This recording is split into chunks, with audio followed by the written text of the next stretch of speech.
The winner of Ireland's presidential race wasn't Catherine Communist Connolly. It was actually Spoil the Vote. They said it wouldn't make any difference. They said it was a far-right conspiracy. They said that if you went and did it, you're a bad person and you were an affront to democracy. Well, we did go and do it. Me and another 214,000 of you out there, we went to the polls last week and we spoiled our votes. Yes, we took the time and we took the trouble to go to the polling booth and physically and with premeditation give the middle finger to the whole political regime, and it was glorious. So for any of my foreign-based viewers, if you missed the whole presidential debacle, I'll give you a brief synopsis. It started off as a 3-horse race. It then ended up as a 2-donkey race.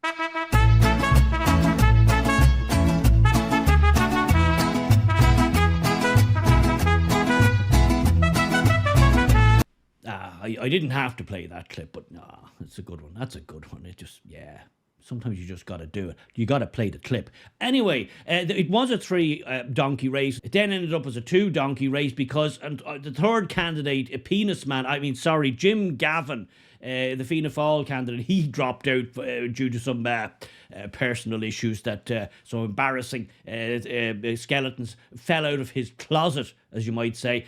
So he pulled out. He just couldn't take the heat anymore. So we were left with this shambolic nonsense situation where you had two left candidates, the left and the far left, and we were left to vote for whichever of those two lefties you'd like. Do you want the complete and utter communist, or do you just want the socialist?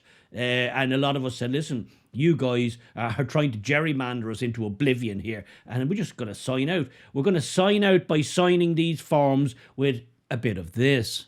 Yo! Now, how did the whole thing pan out in the end? Well, that's why you have me to tell you. 3.6 million was the total votership, the people who were eligible to vote in this election. Of that 3.6, 1.6 million of you even bothered to go and vote. And of that, 45% of the electorate. Catherine Connolly got 63%. Heather Humphreys, the not so far left but left candidate for Fine Gael, she got just under 30%. And Jim Gavin, not Penis Man. That's a terrible name to put on a lad. Even if he has a. That's not right. No, it's not. He got 7%, even though he wasn't in the race. He pulled out. He wasn't there, but they had to leave him on the ballot, supposedly.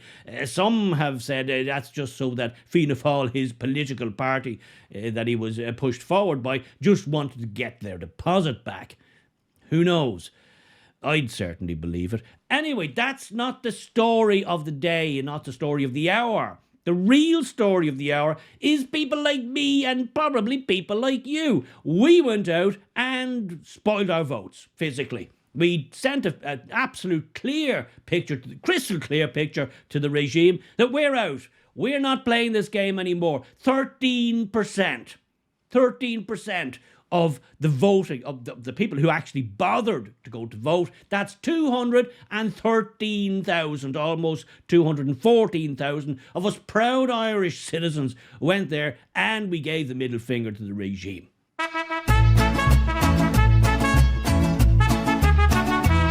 Really? Really? We did that bit. We don't have to put that in again. I know it's good, but you can overdo a thing. Sorry about that. The highest number of spoilt votes, I believe, ever in a European election. Now, that's a political earthquake. They did everything they could to downplay it. They did everything they could to demonize it. And yet, with all of the mainstream media apparatus at their disposal, which they have because they pay them, we still went out and did it. And all that talk of it's not going to matter, nobody's going to pay attention. Well, it does matter, and it did matter, and they are paying attention because suddenly the people in the halls of power are all scrambling to figure out what went wrong and why did it go wrong and can we fix it. Just check this nugget out from Simon the T-Boy Harris from yesterday and see if this isn't a perfect picture of a politician changing his tune. Our migration numbers are too high, and the system is not built to deal with such large numbers. Immigration is a good thing in Ireland. We benefit from immigration. Look at our health service, look at so many parts of our economy. All of that is good. And there are many legal pathways for migration, work permits and the likes. And of course, we have international obligations. But our migration numbers are too high.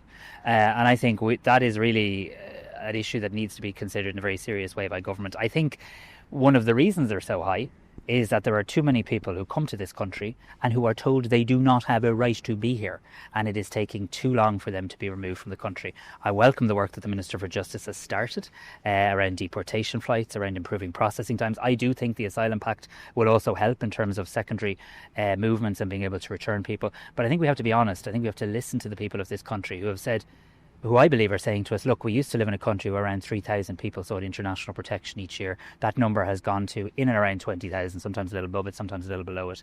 That is a very, very significant increase, and it is too high. You have a deportation order and you don't have a right to be in the country. At that stage, you should be removed from the country, or if there's some sort of logistical issue that's delaying you, you should be detained. Once you don't have a legal right and you've exhausted your avenues to exercise your right to be here, you can't just carry on as though that deportation order doesn't exist. And that's one of my frustrations, and I think one of the frustrations of people in this country. That's what should happen, but we know that doesn't happen in many cases, and also we know that the state doesn't have exit checks, that there's no way of verifying after the fact, has this person left the country or has they not? And that's why we do see cases where 6 months later, a year later or longer, there's somebody who's still wandering around the country after they were supposedly deported. Ben Scallon of Grip Media doing absolutely Trojan work there as usual with the T-Boy. And look at the tune he's fiddling. Fiddling is what he's doing. Fiddling while Rome is burning. He is now saying what I and you and many, many other people, most people in Ireland have been saying for years now. This madness has to stop because it is madness. And we, until yesterday, were called far-right bigots, racists, and all the names you could care to rhyme off that usually end in phobe. We were all of those, and now suddenly they're rattled. They're rattled. Why?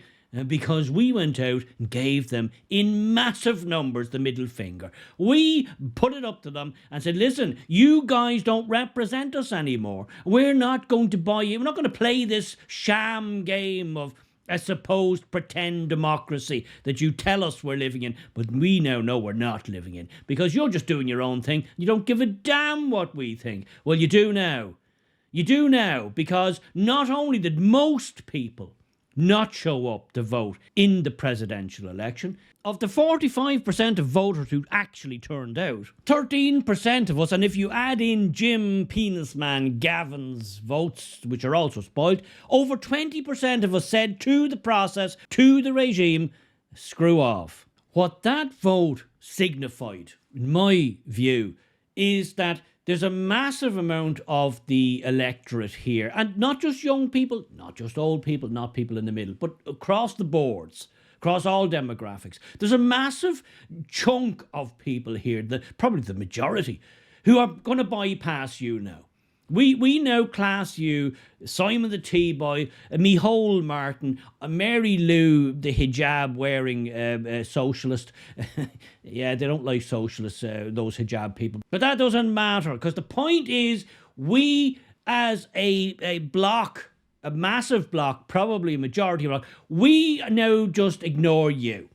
We ignore you. You're irrelevant. You're past tense. You have no more use. We're going to go for something different. This is absolutely petrifying them.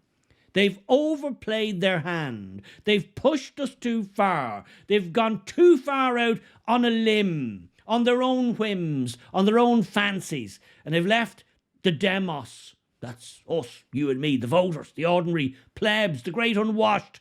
They've left us behind. And they thought they could keep doing it. And this last election last week, I know it's a presidential election. The president doesn't have a lot of power.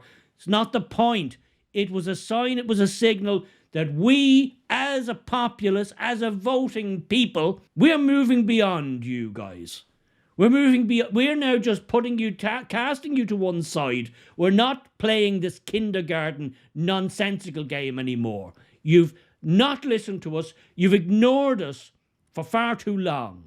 We're now just going to bypass you. Now, they thought they could just demonize us and keep demonizing us, and that would keep the thing in check. And just because there hasn't been some kind of a coming together, a centralization of this fervor, if you like, they thought, well, that's great. Those people they're all over the place. They've got nothing going. We have the organisation. We have the ground game. We can get the vote out. We're moving beyond that. No, there isn't a centralised thing. It hasn't morphed into a thing. Perhaps it will, and hopefully it will in due course. But what is undeniable, even to their best spin doctors and their advisors and all these highly paid people who are supposedly very intelligent, very smart, is that there's a massive block of people out there in the ordinary public who just don't believe us anymore. And they've sent a very clear signal that we're moving beyond you. You no longer speak for us.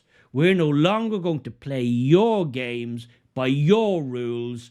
We now have our own rules. We're in new territory here, guys. We are very definitely, thanks, I believe, to the spoil the vote heroes and heroines, we're in new territory. And bravo. Bravo, I say. A new day is dawning. And the T-Boy and Mihole and all these Mary Lou and all the Sock Dems and the Ivana Bacics, all these people, you are yesterday's news. And the Michael McDowells and the Ger Crockwells, all your fossils, your dinosaurs, go away. Go away. We are moving beyond you, people. You haven't served us properly. You haven't served us well. You've abandoned us, you've disabused us, and you have tried to lord it over us. And we're not having it. So they're scared. And they should be.